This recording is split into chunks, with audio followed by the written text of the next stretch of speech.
Hey guys, Thetcglover here. Haven't made a video in a little while, but I thought it would be time to make one since it's raining outside and I can't go out the house. I'm going to be going to my locals later. Thought I'd make a video now just to put some more content on you guys' YouTubes because everyone else's content is crap. I was thinking, what the hell am I going to talk about today? I haven't made a video in like a week or so, so there's been a lot of stuff going on, but one thing that did happen in the last couple of days, which is interesting, you know, and actually going to be relevant, is the Judgment of the Light sneak peek, which happened in Singapore and a few other countries around that area. So what we found out was a few of those cards that were not announced by Konami, but people opened up packs, found these cards, and are like, wow, you know, there's one archetype which has come out, is the Worm Temptation archetype. Very interesting name, but it's cool because the artworks are like girls, like, you know, they're cool though. I mean, like, it's MKL40 was jizzing all over the cards, but like, I personally feel that the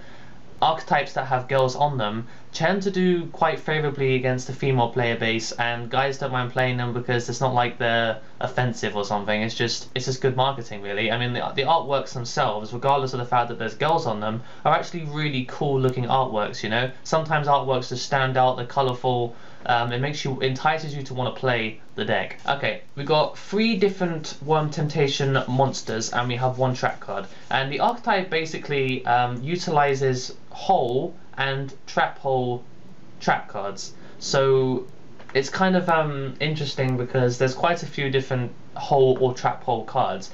Treacherous trap hole, bottomless trap hole, deep dark trap hole. There's that one that lets you destroy like Rescue Rabbit, I don't know. Loads of different cards. Okay, so it's not like there isn't enough of them. So an archetype that is able to utilize those cards is actually really good. And it will have this nice little thing where they're not affected by hole or trap hole cards. So in a format where there's only 1 warning now, being able to get around trap hole means that you're more likely than ever to actually get your successful summon and actually get to do shenanigans. So really, really good cards. Okay, the first one is a Tora the Worm Temptation Demon. Earth Insect, level 4, 1800, 1000 defense. So I'll have the picture here somewhere, you can see the art, it looks good. This card is not affected by any normal trap cards of hole or trap card in its name. That is the text that appears in every single one of those monsters, so I won't keep reiterating it, so just assume that it's there. While this card is face up on the field, you can activate hole or trap card cards from your hand. So good. And while this card is face up on the field, the activation and the effects of normal trap cards you control cannot be negated. Oh my god, that is so good.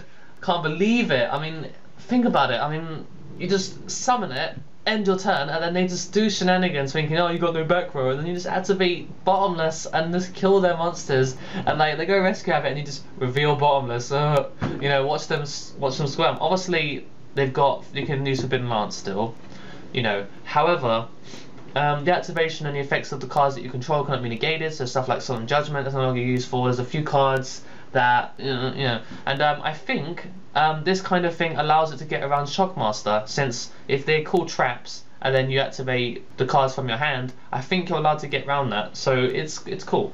I don't know yet, so you might want to confirm me on that. Khazra, the Worm Temptation Demon, 800 attack and 2000 defense, and it's a plant.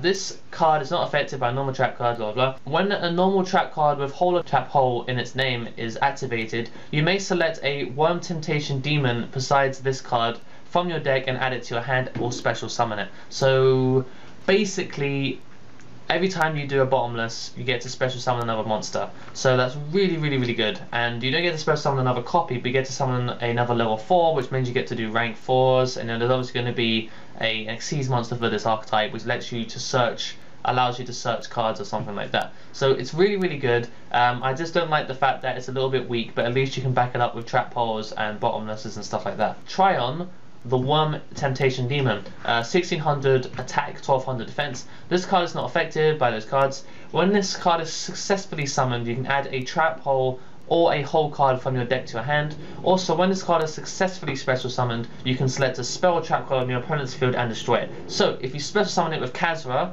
then you get to destroy a spell or trap card on your opponent's side of the field. Obviously, most of the time, they're not going to have any back row when you actually do summon it. That being said, if they do some shenanigans in their main phase 2, then you'll be able to do it, and then they might have some back row. You know, maybe late game they'll have a sitting MST that they haven't used because you won't have any back row, so they're most likely just going to have a waste of MSTs. So you can just destroy their stuff, and then you can go set some things. And the last card is just a normal trap card, Worm Temptation Trap Hole. So it adds to the Trap Hole archetype as a whole.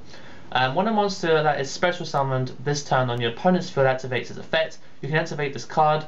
That effect is negated and the card is destroyed. What that means basically is that you can activate it from the hand and you can basically just game.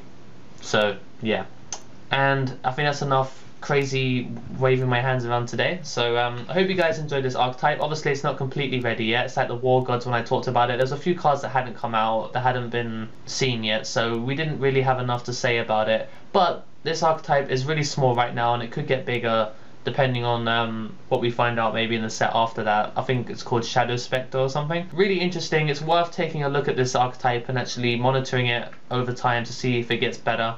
So yeah, that's my opinion. So yeah, that's it. So I hope you guys enjoyed watching. Don't forget to comment, like, share and subscribe. If you have subscribed recently, you've been great. Thank you very much. Until next time guys, the TCG Lover is out.